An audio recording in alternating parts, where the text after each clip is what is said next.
Hey guys, இன்னைக்கு நம்ம author Dhoni சை எழுதின டெலிவரிங் ஹாப்பினஸ் புக்கோட சம்மரியை தான் பார்க்க போறோம். டோனி சை அமெரிக்காவை சேர்ந்த ஒரு தொழிலதிபர். ஜாப்போஸ் அப்படிங்கிற shoe and clothing online store கம்பெனியோட சிஇஓ. கிட்டத்தட்ட அமேசான், ஃபிளிப்கார்ட் மாதிரி தான் ஆன்லைன்ல பொருள் விற்கிறவங்க. இது அமெரிக்கன் பேஸ்ட் கம்பெனி. பிளஸ் 1996ல லிங்க் எக்ஸ்சேஞ்ச் அப்படிங்கிற ஒரு கம்பெனிக்கு இவர் கோ-ஃபவுண்டரா இருந்தாரு. அப்புறம் அதை மைக்ரோசாஃப்ட்டுக்கு வித்துட்டாங்க. 1999ல தனியா ஜாப்போஸை ஆரம்பிச்சு அதுக்கு சிஇஓவா இவர் ஆனாரு. ஆரம்பிச்ச புதுசு அவருக்கு எந்த வியாபாரமும் பெருசா இல்ல. ஆனா கொஞ்ச நாளுக்கு அப்புறம் ஒரு வருஷத்துக்கே $1 பில்லியன் சேல்ஸ் ஆச்சு. 1999ல $1.2 பில்லியன் ஜாப்போஸை அமேசான் வாங்கிக்கிட்டாங்க. இப்போ டோனி சை சிஇஓ தான் இருக்காரு.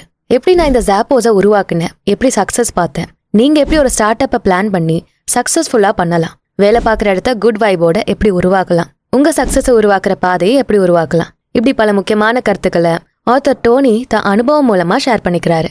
இந்த புக்கு 3 பகுதியா பிரியுது. முதல் பகுதியில டோனி தன்னோட பர்சனல் பயணத்திலிருந்து கத்துக்கிட்ட நிறைய பாடங்களை சொல்லியிருப்பாரு. 2வது பகுதியில ஜாப்போ எப்படி சக்சஸ் பார்த்துச்சு, அதுல இருந்து வியாபாரம் ரீதியா என்னெல்லாம் கத்துக்கலாம் அப்படிங்கிற பிசினஸ் இன்சைட் சொல்லப்பட்டிருக்கு. 3வது பகுதியில நமக்குன்னு ஒரு பாதையை தேடி கண்டுபிடிக்கிறது எப்படி, ஹாப்பினஸோட 4 முக்கியமான பகுதிகள் என்ன, இப்படி 3 பகுதிகள்லயும் ரொம்ப பயனுள்ள கருத்துக்கள் இருக்கு. இந்த டெலிவரிங் ஹாப்பினஸ்ல அப்படி என்னதான் சொல்லியிருக்காங்க, யார்கிட்ட சந்தோஷத்தை டெலிவர் பண்ணணும், எதுக்கு பண்ணணும், இதுக்கான பதில்களையும் முக்கியமான பிசினஸ் யுக்திகளையும் பார்க்கலாம். ஸோ ஸ்கிப் பண்ணாம இந்த பதிவை முழுசா கேளுங்க. ஆடியன்ஸ்க்கு யூஸ்ஃபுல்லா இருக்கக்கூடிய ப்ரொமோஷன் பண்ணணும்னா டிஸ்கிரிப்ஷன்ல இருக்க இன்ஸ்டாகிராம் லிங்க் இல்ல இமெயில் ஐடியை கிளிக் பண்ணி எங்களை காண்டாக்ட் பண்ணுங்க. சின்ன வயசுல இருந்தே டோனி சையுக்கு ஒரு தொழிலதிபர் ஆகணும், எல்லாரும் பிரமிச்சு என்னை பார்க்கணும் அப்படிங்கிற ஆசை இருந்துச்சு. 9 வயசுல மண்புழுக்களை ப்ரீட் பண்ணி அதுல பிசினஸ் ஆரம்பிச்சு பயங்கரமா வியாபாரம் பண்ணிட்டு இருந்தாரு. ஆட்ஸை வைக்கிறதுக்காக தனக்குன்னு ஒரு நியூஸ் பேப்பரை ஆரம்பிச்சாரு. ஸ்கூல் படிக்கிறப்போ மெயில் ஆர்டர் பட்டன் பிசினஸ் பண்ணிட்டு இருந்தாரு. காலேஜ்ல பீட்சா பிசினஸ். இப்படி 9 வயசுல இருந்தே வியாபாரத்துல பைத்தியமா இருந்த டோனிக்கு பணம்னா என்ன, லாபம்னா என்ன, இதுக்கு எவ்வளவு மதிப்பு கொடுக்கணும்னு தெளிவா புரிதல் இருந்துச்சு. ஸோ இதை பத்தி நமக்கு தெளிவா இந்த புக்ல எக்ஸ்பிளைன் பண்றாரு. ஹைலைட் என்னன்னா ஹியூமர் சென்ஸோட ஃபன்னியான முறையில எக்ஸ்பிளைன் பண்ணிருக்காரு. அதனால படிக்க ரொம்பவே இன்ட்ரெஸ்டிங்கா இருக்கு. ஒரு கம்பெனியோட கலாச்சாரம் ரொம்ப ரொம்ப முக்கியம். 1996ல டோனி லிங்க் எக்ஸ்சேஞ்சோட கோ-ஃபவுண்டரா இருந்தப்போ அதுல இன்டர்நெட் அட்வர்டைசிங் கோஆபரேட்டிவா இருந்தாரு. முதல் வருடம் இந்த கம்பெனில என்ன செஞ்சாங்கன்னா, அவங்க உருவாக்கிக்கிட்டு இருக்க இந்த இணையதளத்தை பார்த்து ரொம்ப எக்ஸைட் ஆன நண்பர்கள் அதை பயன்படுத்த ஆசைப்பட்ட மக்களை வேலைக்காக ஹையர் பண்ண ஆரம்பிச்சாங்க. மொத்த டீமும் ரொம்ப உற்சாகத்தோட வேலை பார்த்துச்சு. கொஞ்சம் கொஞ்சமா முன்னேறிட்டு இருந்த கம்பெனி திடீர்னு ஜெட்டு வேகத்துல வளர ஆரம்பிச்சது. 25 எம்ப்ளாயிஸ்க்கு மேல அந்த கம்பெனில வேலை பார்த்தாங்க. முழு ஈடுபாட்டோட வேலை பார்த்தாங்க. யாரெல்லாம் டேலண்டடா புத்திசாலிகளா இருக்காங்களோ அவங்கள தான் ஹையர் பண்ணாங்க. ரொம்ப முக்கியமா பணத்துக்கும் தான் கரியருக்கும் அதிகமா முக்கியத்துவம் கொடுத்து செயல்படுற ஆட்களா தேடி தான் வேலைக்கு சேர்த்தாங்க. இங்கதான் அந்த கம்பெனிக்குன்னு சேம் மைண்ட் செட் பீப்புள் வந்து ஒரே மாதிரி கலாச்சார முறைகள் பரவ ஆரம்பிச்சது. ஏன்னா எல்லாருமே மணி கரியர்னு இருந்தா பெருசாங்க கிளாஷ் வராது, ஒரே வைப்லே இருப்பாங்க. 1998ல மைக்ரோசாஃப்ட்டுக்கு இந்த லிங்க் எக்ஸ்சேஞ்சை வித்துடுறாங்க. அதுல கிட்டத்தட்ட 100 ஸ்டாஃப் வேலை பார்த்துட்டு இருந்தாங்க. இப்படி வித்ததும் தான் சை அவ்வளவுதான் நமக்கு பிசினஸ் பிடிக்கல போலன்னு நினைக்க ஆரம்பிச்சாரு. இங்கதான் ஒரு கம்பெனியோட கல்ச்சர் அதோட வளர்ச்சிக்கு எவ்வளவு முக்கியம்னு அவரு புரிஞ்சுக்கிட்டாரு.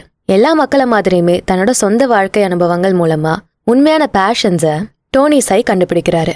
வெப் டிசைனிங் பண்ணிட்டு இருந்த ஆரக்கிள் கம்பெனில சேர்ந்து 5 மாசத்துல வேலையை விட்டாரு.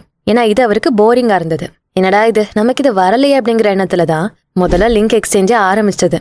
அதை மைக்ரோசாஃப்ட்டுக்கே வித்ததெல்லாம் அப்புறம் நடந்த கதை. முதல்ல வேற கம்பெனிக்கு வேலை பார்த்து இது தன்னோட பேஷன் இல்ல, இது தன்னோட பாதை இல்லைன்னு 5 மாசத்துல டோனி புரிஞ்சுக்கிட்டு வேலையை விட்டு வெளியே வந்தாரு. 1999ஓட ஆரம்பத்துல போதுண்டா பணம்னு ஓடினது போதும், பேஷன் பின்னாடிதான் நான் ஓடினம்னு முடிவு பண்றாரு. ஸோ வெஞ்சர் ஃப்ராக்ஸா ஆரம்பிக்கிறாரு. கிட்டத்தட்ட $27 மில்லியன் அதுக்கான முதலீடா இருந்தது. முதலீடு, ஸ்டாக் மார்க்கெட், படம்னு ஏற்கனவே டோனி நிறைய காசை வீணாக்கிட்டாரு. இருந்தாலும் அதுல இருந்து அவருக்கு நிறைய பாடங்கள் கிடைச்சது.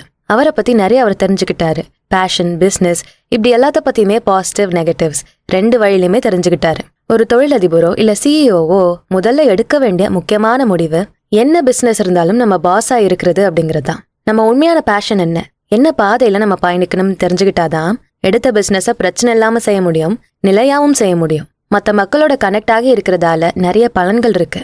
தன்னோட 26வது பிறந்த நாள் பார்ட்டிய பிளான் பண்ணிட்டு இருந்த டோனிக்கு மிகப்பெரிய அனுபவம் காத்துக்கிட்டு இருந்துச்சு. அந்த பார்ட்டியில தான் மத்த மக்கள் கூட ரொம்ப ஆழமான கனெக்ஷனே அவருக்கு ஏற்படுத்திக்கிட்டாரு. இந்த பிரபஞ்சத்துல இருக்க எல்லாத்துக்கூடயுமே அவர் கனெக்ட் ஆனாரு. பல கலாச்சாரங்களை தெரிஞ்சுக்கிட்டாரு. எப்படி மக்கள் மேல உண்மையான ஆர்வத்தை காட்டி அவங்க கிட்ட பழகுறது அப்படின்னு கத்துக்கிட்டாரு. வேற எந்த மோட்டிவும் இல்ல, மக்களை தெரிஞ்சுக்கணும், அவங்க கூட நல்லா பழகணும். இதுதான் அவரோட ஆசையா இருந்தது. இந்த கனெக்ஷன் பத்தி நல்லா தெரிஞ்சுக்கிட்ட டோனிக்கு நிறைய புரிதல்கள் கிடைக்குது. அடுத்ததா ஜாப்போஸோட கதை. இதுல இருந்து வியாபாரத்துக்கான நிறைய ஐடியாஸ் கிடைக்கும். ஜாப்போஸ் தான் டோனிக்கு பல வழியில இருந்து மதிப்பு கொடுத்துச்சு, பிளஸ் அவருக்கான பேஷனையும் காட்டுச்சு. எப்படி நானும் என்னோட பார்ட்னர்ஸும் இந்த ஜாப்போஸை 0ல இருந்து பெட்டரா உருவாக்கணும் அப்படின்னு டோனி சொல்றாரு. எதுவுமே இல்லாத ஜாப்போஸ் வெறும் 10 வருடங்கள்ல $1.2 பில்லியன் அதை அமேசான் வாங்கக்கூடிய அளவுக்கு வளர்ச்சி அடைஞ்சிருக்கு. இதுக்கு மெயின் காரணமே ஹாப்பி ஒர்க் பிளேஸ், அதாவது வேலை பார்க்குற இடத்த ஹாப்பியா வச்சாங்க, வேலை பார்க்கக்கூடிய எம்ப்ளாயீஸை ஹாப்பியா வச்சாங்க. அதுதான் அவங்களுக்கு பெஸ்டான ரிசல்ட்டையும் கொடுத்துருக்கு. ஜாப்போஸ் பல சவால்களை சந்திச்சு, முக்கியமா இன்வெஸ்ட் பண்ணி ஆரம்பிச்ச முதல் 2 வருடங்கள் பல சவால்களையும் இழப்பையும் சந்திச்சது. ஆனா அப்படியே அடுத்த வருடங்கள்ல பெரிய அளவுல வேகமா வளர்ச்சி அடைஞ்சது. நாங்க இந்த ஜாப்போஸ் ஆரம்பிச்சு அதை சக்சஸ்ஃபுல்லா ஆக்குனதுக்கு முக்கியமான 3 காரணங்கள் இருக்குன்னு டோனி சொல்றாரு. அவங்க 3 ஏரியாஸ்ல தான் மெயினா கவனம் செலுத்துறாங்க. Number 1 customer service, number 2 culture, number 3 training. Customer service, வாடிக்கையாளர்களுக்கு சேவை செய்யறது. நம்ம ஒரு பிசினஸ் ஆரம்பிச்சு அதுல கஸ்டமர்ஸா இருக்கக்கூடியவங்களுக்கு பெட்டர் சர்வீஸை கொடுத்தாதான் அவங்க ரெகுலர் கஸ்டமராகவும் மாறுவாங்க. பிளஸ் பல பேருக்கு நம்ம பிசினஸை ரெஃபரும் பண்ணுவாங்க. கஸ்டமர்ஸையே வியக்க வைக்கிற அளவுக்கு நடந்துக்கிறது தான் இவங்களோட மெயின் பிளானே. ஜாப்போஸோட இந்த வளர்ச்சிக்கு முக்கியமான காரணம் கஸ்டமர்ஸ் மட்டும்தான். அவங்க நிலையா இருந்ததுக்கு காரணம் ஜாப்போஸ் கொடுத்த கஸ்டமர் சர்வீஸ் தான். மற்ற விஷயங்கள் எப்படி சிமிலரா இருந்தாலும் இந்த கஸ்டமர் சர்வீஸ்ல மட்டும் வித்தியாசமா இருக்கணும்னு நினைச்சாங்க. ஒரு தடவை இவங்களோட கஸ்டமர் சர்வீஸ்க்கு ஒருத்தங்க பிராங்குக்காக கால் பண்ணி என்னால பீட்சா ஆர்டர் பண்ண முடியலன்னு சொன்னப்போ உடனே இவங்க கால் பண்ணவங்களுக்கு பீட்சா ஆர்டர் பண்ண உதவி பண்ணாங்க. சோ தான் பிராண்டோட முக்கியமான பகுதியா இந்த கஸ்டமர் சர்வீஸை தான் வச்சிருந்தாங்க. கஸ்டமர் சர்வீஸை பெட்டரா அமைக்கிறதுக்காக 10 வழிகளையும் டோனி விரிவா இந்த புக்ல சொல்லிருக்காரு. அதுக்குன்னு கஸ்டமர் மட்டும்தான் முக்கியம்னு ஜாப்போஸ் இருக்கிறது இல்ல. ஏதாவது ஒரு எம்ப்ளாயி கிட்ட கஸ்டமர் ரொம்ப கடுமையா நடந்துகிட்டாங்க, ரொம்ப திட்டுற மாதிரி பேசுறாங்கன்னா உடனே அந்த கஸ்டமரை ஜாப்போஸ் கம்பெனி பிளாக் பண்ணிடுவாங்க. அப்ப கஸ்டமர்ஸ்க்கு கொடுத்த அதே முக்கியத்துவம் எம்ப்ளாயிஸ்க்கும் கொடுக்கப்பட்டுச்சுதான். அடுத்து நம்பர் 2 கல்ச்சர். கம்பெனியோட கலாச்சாரம் ரொம்ப முக்கியம். நல்ல நம்பிக்கையான பிராண்டை உருவாக்கணும்னா அதுக்கு கம்பெனியோட தரமும் முக்கியம், கலாச்சாரமும் முக்கியம். அந்த கம்பெனில இருக்க எல்லாருமே தன்னோட வாழ்க்கையில கோர் வேல்யூஸை செட் பண்ணி வாழணும். டோனியை பொறுத்த வரைக்கும் நல்ல கம்பெனியா இருந்தா அங்க வேலை பார்க்குற ஆளுங்க ஆஃபீஸை விட்டு வெளியே போனா கூட நல்லாவே பேசிக்கணுங்கிற நம்பிக்கை இருந்தது. ஸோ அவங்க கம்பெனிக்கு பெட்டரா இருக்கக்கூடிய ஆளுங்களை ஹையர் பண்றப்போ அதே கல்ச்சருக்கு செட் ஆக ஆரம்பிப்பாங்க. 10 கோடி ரூபாய்க்கு மதிப்புள்ள இந்த ஜாப்போஸ் பத்தின ஃபீட்பேக்கை அவங்க வேலை பார்க்குற எல்லார்கிட்டயுமே கேட்க ஆரம்பிச்சாங்க. ஜாப்போஸ் அவங்க லைஃப்ல எப்படிப்பட்ட தாக்கத்தை ஏற்படுத்திருக்கு, அவங்க வச்சிருக்க வேல்யூஸை எப்படி இந்த ஜாப்போஸ்குள்ள கொண்டு வராங்க, இப்படி ஃபீட்பேக் கேட்கிறப்போ அவங்களுக்குள்ள என்ன நடக்குதுன்னு தெரிஞ்சு கம்பெனில இருக்க எல்லாரும் ஒரே மைண்ட் செட்டோட வேலை பார்க்க ஆரம்பிச்சாங்க. அவங்க கல்ச்சரை வலுப்படுத்திக்க, வடிவமைக்க நிறையவே முயற்சிகளை செஞ்சாங்க. தனித்துவமான வழிகளை செஞ்சாங்க. ஜாப்போஸ்க்குன்னு தனி கல்ச்சர் புக்கை உருவாக்குனாங்க. சரியான ஆளுங்களை தேர்வு செஞ்சு சரியான ஆளுங்களுக்கு பக்காவான ட்ரைனிங்கையும் கொடுத்தாங்க. இதுதான் ஒரே மாதிரி எண்ணங்கள் இருக்க மக்களை ஒன்னு சேர்த்து ஒரே மைண்ட் செட்டோட செயல்பட வச்சது. அடுத்து நம்பர் 3 எம்ப்ளாயிக்கான ட்ரைனிங்கை கொடுக்கணும், அவங்களோட வளர்ச்சிக்கு உதவி பண்ணணும். ஜாப்போஸோட முழு ஈடுபாடும் வளர்ச்சியையும் கற்றலையும் நோக்கிதான் இருந்தது. அதுதான் கோர் வேல்யூஸாவும் இருந்துச்சு. இதுதான் பைப்லைன் கான்செப்ட் டெவலப் பண்ணுச்சு. வெறும் தனி மனுஷன் மேல மட்டும் கவனம் செலுத்தாம, ஒரு ஆளோட டேலண்ட்டை மட்டும் ஃபோக்கஸ் பண்ணாம ஒவ்வொரு டிபார்ட்மெண்ட்லயுமே பல மக்களை டெவலப் பண்ணாங்க. அவங்களுக்கு ஆல்ரெடி ஸ்கில் இருக்கா இல்லையா அப்படிங்கிறத விட அவங்கள ஹையர் பண்ணி ட்ரைனிங்கை அதிகமா கொடுத்தாங்க. பல ஸ்கில்ஸை அவங்களுக்குள்ள வளர்த்துக்க வச்சாங்க. அனுபவசாலிகளா மாத்துனாங்க. கொஞ்சம் ஸ்கில்லோட வர்ற மக்களையும் ட்ரைனிங் கொடுத்து டெவலப் பண்ணி விட்டாங்க. அவங்களோட இந்த டீம்ல இருந்தே தனியா புக்ஸும் டெவலப் பண்ணிருக்காங்க. அவங்களுக்குன்னு ட்ரைனிங் கொடுக்கறதுக்காகவே கோர்சஸ் எல்லாம் டெவலப் பண்ணி அவங்க சிலபஸ் படியே ட்ரைனிங் எல்லாம் கொடுத்துட்டு இருந்தாங்க. சந்தோஷத்துக்கான பாதையை தேடுறதுக்கு 4 முக்கியமான விஷயங்களையும் ஆத்தர் சொல்றாரு. தன்னை இந்த 4 விஷயங்களும் சந்தோஷ பாதையில பயணிக்க வைக்குதுன்னு சொல்றாரு. அதுல நம்பர் 1 ஹாப்பினஸுக்கான இன்கிரீடியன்ஸ். கட்டுப்பாடு, முன்னேற்றம், இணைப்பு, தொலைநோக்கு பார்வை. இந்த 4 முக்கியமான இன்கிரீடியன்ஸையும் நம்ம சொந்த வேலை, சொந்த டீம், சொந்த பிசினஸ் இப்படி எல்லாத்துக்கும் அப்ளை பண்ணிக்கலாம்.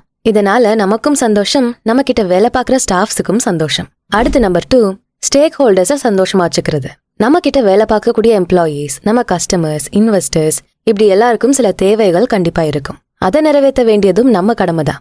அவங்க தேவையை நம்ம பூர்த்தி செய்யறோம், அவங்க திருப்தியா இருக்காங்க. சோ 2 சைடுமே சந்தோஷமா இருக்க முடியும். மேஸ்லோட ஹைரார்கி நீட் தியரி அடிப்படையா வச்சு இதை செய்யலாம். அடுத்து நம்பர் 3 சந்தோஷத்தோட வகைகள். 3 வகையான சந்தோஷம் இருக்கு. 1 பிளஷர், நம்ம ஆசைப்பட்டது உடனே கிடைக்கிறப்ப வரக்கூடிய சந்தோஷம். 2வது பேஷன், நமக்குன்னு ஒரு எய்ம் இருக்கும், நமக்குன்னு ஒரு கனவு இருக்கும், அதை நோக்கி போறது ஒரு வகையான சந்தோஷம். 3வது பர்பஸோட மீனிங்கோட வாழ்க்கைய வாழுறது. இந்த 3 வகையான சந்தோஷங்களுமே அப்பப்ப நம்ம வாழ்க்கையில வந்து போகும். இந்த 3 வகையில பர்பஸ் அண்ட் மீனிங் அதிகமா ஃபோக்கஸ் பண்றப்போ முழுமையா திருப்தி கிடைக்கிறதா சொல்லப்படுது. அடுத்து நம்பர் 4, வியாபாரத்துக்கும் சந்தோஷத்துக்கும் இடையில இருக்க தொடர்பு. ஒரு ஆர்கனைசேஷனை சிறப்பா நீண்ட காலம் நல்லா ஏங்குற மாதிரி உருவாக்குறதுக்கு எப்படி இந்த ஹாப்பினஸை யூஸ் பண்றதுன்னு பவர்ஃபுல்லான ஐடியாஸை டோனி சொல்லியிருக்காரு. ஒரு பிசினஸ்னு வந்துட்டா அதுல அடித்தளமா இருக்கிறது நம்ம டீம், நம்ம ஸ்டேக் ஹோல்டர்ஸ் தான். இவங்க இல்லைன்னா பிசினஸே இல்ல. ஸோ பிசினஸும் ஹாப்பினஸும் ஒன்னோடு ஒன்று தொடர்பு கொண்டது. ப்ராஃபிட், பேஷன், பர்பஸ் இது 3ம் சேர்ந்தாதான் சக்சஸ்ஃபுல் ஆர்கனைசேஷன், சக்சஸ்ஃபுல் பிசினஸும் கூட. கிரேட் ஆகணும் அப்படிங்கிற எண்ணத்தை என்னைக்குமே நம்ம இழந்துடக்கூடாது. இது நெவர் எண்டிங் எஃபர்ட் மாதிரி. திறமசாலிகளா மாறுறத நிறுத்தவே கூடாது. இன்னும் எல்லாமே பெட்டரா மாறிட்டே தான் இருக்கணும். குட் போதும் அப்படிங்கிற எண்ணம் வந்துடக்கூடாது. குட் தான் கிரேட்டோட எதிரினே சொல்லலாம். இதுவே நல்லா இருக்கு, இப்படியே மெயின்டைன் பண்ணிக்கலாம்னு விட்டுட்டா அடுத்த ஸ்டேஜான கிரேட்டை நோக்கி நம்மளால போகவே முடியாது. முன்னேறி போய்கிட்டே இருக்கணும் அப்படிங்கிற அந்த அர்ஜென்சி எண்ணம் என்னைக்கும் போகவே கூடாது. ஒரு வெறி இருந்துகிட்டே இருக்கணும். நான் முன்னேறி போகணுங்கிற அந்த எண்ணம் இருந்துகிட்டே இருக்கணும். மார்க்கெட்ல இருக்க முக்கியமான வாய்ப்புகளை தேடிக்கிட்டே இருக்கணும். இவாலுவேட் பண்ணணும். எந்த இண்டஸ்ட்ரி ஆரம்பிச்சா இப்ப நல்லா ஓடும், எந்த இண்டஸ்ட்ரி இப்போ ட்ரெண்டிங்ல இருக்கு. உதாரணத்துக்கு இப்ப எல்லா மக்களும் ஃபேஷன்ல அதிகமா இறங்கிட்டாங்க. பலர் ஃபூடிஸா மாறிட்டாங்க. இந்த மாதிரி இண்டஸ்ட்ரியில நீங்க ஃபோக்கஸ் பண்ணலாம். எது நமக்கு கை கொடுக்கும்னு நல்லா அனலைஸ் பண்ணிட்டு அதை தேர்வு செய்யணும். இப்போ ஃபுட் பிசினஸை சூஸ் பண்ணிட்டு அதுல கஷ்டமா ஃபீல் பண்றீங்கன்னா வேற நல்ல இண்டஸ்ட்ரி கூட மூவ் ஆன் ஆகலாம். ஆனா மனசை தளர விட்டுறக்கூடாது. நிறைய காம்படிட்டர்ஸ் இருக்காங்க, உங்களால ஜெயிக்க முடியாம இருக்கு. பெரிய அனுபவங்கள் உங்ககிட்ட இல்லைனாலும் நீங்க தான் பெஸ்ட். இதை நீங்க மைண்ட்ல வச்சுக்கிட்டு வாய்ப்புகளுக்காக ஓடிக்கிட்டே இருங்க. மார்க்கெட்டிங் அண்ட் பிராண்டிங்குமே ரொம்ப முக்கியம். பலமா இருக்கப்போ பலவீனமா இருக்க மாதிரி காட்டிக்கணும், பலவீனமா இருக்கப்போ பலமா இருக்க மாதிரி காட்டிக்கணும். எப்போ எப்படி உங்களோட வலிமையை காட்டணும்னு பிளான் பண்ணிக்கோங்க. உங்க பிராண்டு தான் ரொம்ப ரொம்ப முக்கியம். இந்த பிராண்டு தான் மக்களுக்கு உங்க மேல நம்பிக்கைய அதிகமாக்கும். ரொம்ப ரொம்ப முக்கியமான விஷயம், ரொம்ப மோசமான சூழலை எதிர்கொள்ளவும் தயாரா இருக்கணும். அதிகமா ரிஸ்க் இருக்கிற பிசினஸ்ல இறங்க வேண்டாம். ஓரளவு ரிஸ்க் இருக்கணும் தான், ஆனா உங்களுக்கே தெரியுது இதுல 80% ரிஸ்க் இருக்குன்னு. அப்போ கண்டிப்பா அந்த பிசினஸ்ல இறங்கக்கூடாது. ஸோ காசை எப்பவுமே ரெடியா வச்சுக்கணும். ஏன்னா எப்போ எந்த லாஸ் வேணா நடக்கலாம், எமர்ஜென்சியான சூழலும் உருவாகலாம். அதனால மனம் தளரக்கூடாது, வலிமையோட இருக்கணும். எப்பவுமே எமர்ஜென்சிக்குன்னு அமௌண்ட்டை ரெடி பண்ணி வச்சுக்கணும். ஒரு பிசினஸ் தோத்து போனாலும் அந்த தோல்விக்கு ஈடுகட்டுற பிசினஸா அது இருக்கணும். நம்மளால சமாளிக்க முடியாத பிசினஸ்ல நம்ம இறங்கக்கூடாது. இது சும்மா அப்பப்ப நடக்கிற கேம் இல்ல, இது லாங் டேர்ம் கேம். ஒண்ணு நீங்க ஜெயிப்பீங்க இல்ல தோப்பீங்க. இது காலத்துக்கும் நடந்துகிட்டே இருக்கும். தெரியாத விளையாட்டுல இறங்கக்கூடாது, தெரியாத பிசினஸ பண்ணக்கூடாது. இதோ இவனும் தான் ஷூ கடை வச்சிருக்கான், சூப்பரா சம்பாதிக்கிறான், நானும் வைக்கிறேன்னு ஒண்ணுமே தெரியாம அந்த பிசினஸ்குள்ள நீங்க இறங்கிடக்கூடாது.